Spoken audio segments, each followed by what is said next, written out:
খালেদা জিয়া হচ্ছে বাংলাদেশের এই মুহূর্তে সবচেয়ে বড় রাজনৈতিক পার্টির চেয়ারম্যান, প্রধান ব্যক্তি। উনি যদি রাষ্ট্রপতি হন, উনার অধীনে রাষ্ট্রপতি হচ্ছে রাষ্ট্রের প্রতি, যার সামনে বাংলাদেশের পতাকা লম্বিত হয়। এটা কিন্তু সহজ কোনো পোস্ট না, পোস্টটা কিন্তু অনেক উচ্চ মাত্রার পোস্ট। তাকে যদি পোস্টে দেওয়া হয়, সেই নির্বাচন কি আপনার নিরপেক্ষ হবে?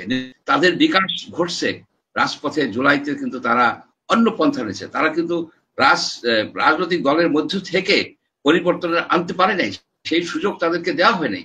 তাদেরকে চাঁদাবাজ বানানো হয়েছে, তাদেরকে চামচা বানানো হয়েছে, তাদেরকে লুণ্ঠনকারী বানানো হয়েছে। এই যে সমাজকে ভেঙে গুড়িয়ে দিয়ে একটা নতুন সমাজ করতে চাচ্ছেন, যে সমাজে আপনার এই যে তারা বলে যে পরিবারতন্ত্র থাকবে না, তারা বলে দুর্নীতিমুক্ত হইতে হবে, তারা যে নতুন বন্দোবস্তের কথা বলে, সেই বন্দোবস্ত তারা ঠিক মতো বুঝায় বলতেছে না।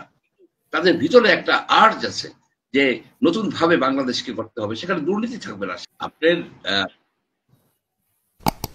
আবার ইয়ে হয়ে, হ্যাঁ এখন ঠিক আছে, কথাটাই কিন্তু ভুল।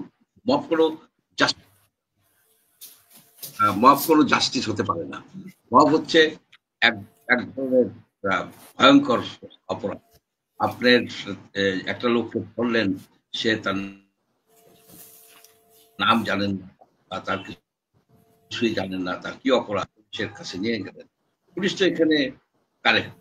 তার বিরুদ্ধে যদি মামলা না থাকে, পুলিশ বাংলাদেশের পেনাল কোডে কোন ধারায় তাকে বন্দি করবে? সেটা তো গুম হবে, সেটা তো তার অধিকারকে ক্ষুণ্ণ করা হবে।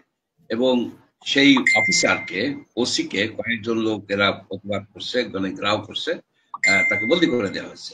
এখন আপনার 20 জন লোক থানা ঘেরাও করলো, ওসিকে বন্দি করে দিবেন, আবার বলবেন যে পুলিশ আপনারা কঠোর হন। পুলিশ কিভাবে কঠোর হবে?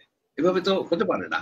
এখানে যে আপনি যে ভদ্রলোকের কথা বললেন, এই শফিকুল আলম সাহেব, উনি উনি কি প্রেস সচিব না প্রেসার সচিব?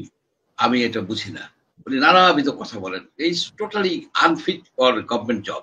উনি জীবনে হয়তো গভর্নমেন্টের কোনো জব করেন নাই, ওনার কোনো বেসিক ট্রেনিং নাই যে একজন গভর্নমেন্ট অফিসার হিসেবে কিভাবে নিজেকে কন্ডাক্ট করতে হয়। He does not know. তাকে যে সিনিয়র সচিবের যে মর্যাদা, যে বেতন দেওয়া হচ্ছে, এটা এটা সবই আপনার জলে চলে যাচ্ছে, ড্রেনে চলে যাচ্ছে actually. He does not know. সেভাবে কিভাবে এটাকে এনকারেজ করতে পারে? মব হচ্ছে প্রেশার গ্রুপ। প্রেশার গ্রুপ কি? প্রেশার গ্রুপ কি যে ঘেরাও করবে? কোন ইন্ডাস্ট্রিয়ালিস্টের বাড়ি অফিস ঘেরাও করে বলবে ওই সাংবাদিককে ফায়ার করে দাও? এটা কি প্রেশার গ্রুপ হয়? ওনার কোনো ধারণাই নাই যে বাংলাদেশের কি অবস্থার দিকে এরা গুটি গুটি পায়ে নিয়ে গেছে। এখানে যেটা মোশাররফ সাহেব, ঠাকুর সাহেব সঠিক বলছেন যে শেখ হাসিনা যে অন্যায় অবিচার করছে, যেভাবে ইনস্টিটিউশনগুলো ধ্বংস করছে, যেভাবে জাতিকে পঙ্গু করে দিচ্ছে, এখন আমরাও কি সেই প্রক্রিয়া ফলো করব? শেখ হাসিনার প্রেতাত্মা কি এখনো ঘুরে বেড়ায়? আমাদেরকে সামনের দিকে এগিয়ে যেতে হবে, যাতে যাতে আমরা এই ধরনের ইসে আর না পড়ি। এখানে ফোনটা একটু করে নিচ্ছি। এইখানে উনরা যে কাজটা করছেন, যেমন ধরেন বিদেশ থেকে মবকে মবিলাইজ করে, কয়েকজন ইউটিউবার আছে, মবকে মবিলাইজ করে, ওইখান থেকে ওইখানে যাও, এখানে গরু খাও, এখানে মেলত করো, এইখানে এটা করো সেটা করো। এগুলি তো খুবই অন্যায়। তারা নয় এটা করতে পারে, করতে পারে কারণ তাদের কোনো বাধা নাই, বলগাহীন কথা বলে এখানে বসে। কিন্তু এখানে তাদেরকে এনকারেজ করা হয়। ইউটিউবাররাই তো বলছেন যে মানে খালেদা জিয়াকে রাষ্ট্রপতি, মানে খালেদা জিয়াকে রাষ্ট্রপতি বানায় দিচ্ছেন, সেটা আমরা দেখেছি। আর আজকে যেটা সেনা প্রধান, মানে সেনাবাহিনীর পক্ষ থেকে বলা হয়েছে যে মবের ব্যাপারে কঠোর, এর আগেও বলেছে, তারপরেও কেন হচ্ছে না, সামলাতে পারছে না? খালেদা জিয়াকে রাষ্ট্রপতি করার জন্য এরা বলতেছেন, এগুলো ইঁদুর বুদ্ধি। ইঁদুরের যত বুদ্ধি আছে সে মাথায়। খালেদা জিয়া হচ্ছে বাংলাদেশের এই মুহূর্তে সবচেয়ে বড় রাজনৈতিক পার্টির চেয়ারম্যান, প্রধান ব্যক্তি। উনি যদি রাষ্ট্রপতি হন, উনার অধীনে রাষ্ট্রপতি হচ্ছে রাষ্ট্রের প্রতি, যার সামনে বাংলাদেশের পতাকা লম্বিত হয়। এটা কিন্তু সহজ কোনো পোস্ট না, পোস্টটা কিন্তু অনেক উচ্চ মাত্রার পোস্ট। তাকে যদি পোস্টে দেওয়া হয়, সেই নির্বাচন কি আপনি নিরপেক্ষ হবে, নিরপেক্ষ হইলেও তো পারসিভড হবে যে এটা বায়াসড হয়েছে।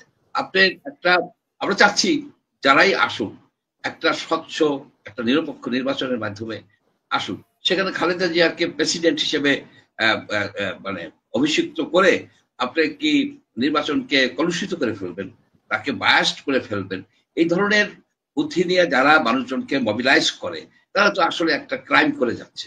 অ্যাকচুয়ালি বাংলাদেশ একটা ক্রাইসিস মোমেন্টে আসছে, ক্রাইসিস মোমেন্ট যাচ্ছে। এখানে আপনার সেনাবাহিনী নিয়ে তাদেরকে অনেক কথা বলা হচ্ছে। সেনাবাহিনী হচ্ছে দ্য লাস্ট রিসোর্ট। এরা so far they are conducting very well. তারা সকল উস্কানির মধ্যে থেকেও কিন্তু তারা ধৈর্য ধরে রাখছে এই বাংলাদেশকে। এই মুহূর্তে সেনাবাহিনী ধরে রাখছে, কিন্তু পলিটিশিয়ানরা তো আপনার ওই নানাবিধ উল্টা পাল্টার আলোচনার মধ্যে সময় নষ্ট করে ফেলতেছেন, যে তারা আপনার ওই দ্বিকক্ষ না এক কক্ষ না চার কক্ষ না কি এইটা সেইটা নিয়ে তারা সময় নষ্ট করে ফেলছে। আসল যে সংস্কার সেটা তো হয় নাই।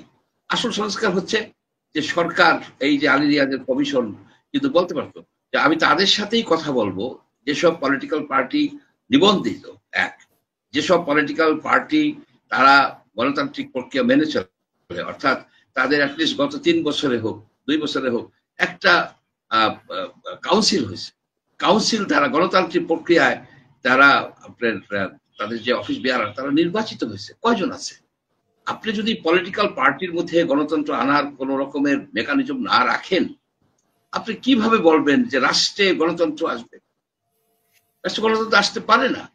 আপনার এক একটা পলিটিক্যাল পার্টির এক একজন চিফ বা টপ পজিশনে আছে, বছরের পর বছর আপনার সব প্রত্ন নারীরা আপনার এই সব পার্টির এই করে চিফ, যার ফলে নতুন কোনো আইডিয়া আসে না, নতুন যে শক্তি সেই শক্তির বিকাশ ঘটে না। তাদের বিকাশ ঘটছে রাজপথে। জুলাইতে কিন্তু তারা অন্য পন্থা নিয়েছে, তারা কিন্তু রাজনৈতিক দলের মধ্য থেকে পরিবর্তন আনতে পারে নাই, সেই সুযোগ তাদেরকে দেওয়া হয় নাই। তাদেরকে চাঁদাবাজ বানানো হয়েছে, তাদেরকে চামচা বানানো হয়েছে, তাদেরকে লুণ্ঠনকারী বানানো হয়েছে, কিন্তু তাদেরকে রাজনীতি করতে দেওয়া হয় নাই। আওয়ামী লীগ বলেন, বিএনপি বলেন, আমি সব দলের কথাই বলবো। সেই জন্যই কিন্তু এই তরুণ সমাজ এই রাষ্ট্রকে চেঞ্জ করার জন্য এই যে সমাজকে ভেঙে গুড়িয়ে দিয়ে একটা নতুন সমাজ করতে চাচ্ছেন, যে সমাজে আপনার এই তারা বলে যে পরিবারতন্ত্র থাকবে না, তারা বলে দুর্নীতিমুক্ত হইতে হবে, তারা যে নতুন বন্দোবস্তের কথা বলে সেই বন্দোবস্ত তারা ঠিক মতো বুঝায় বলতেছে না।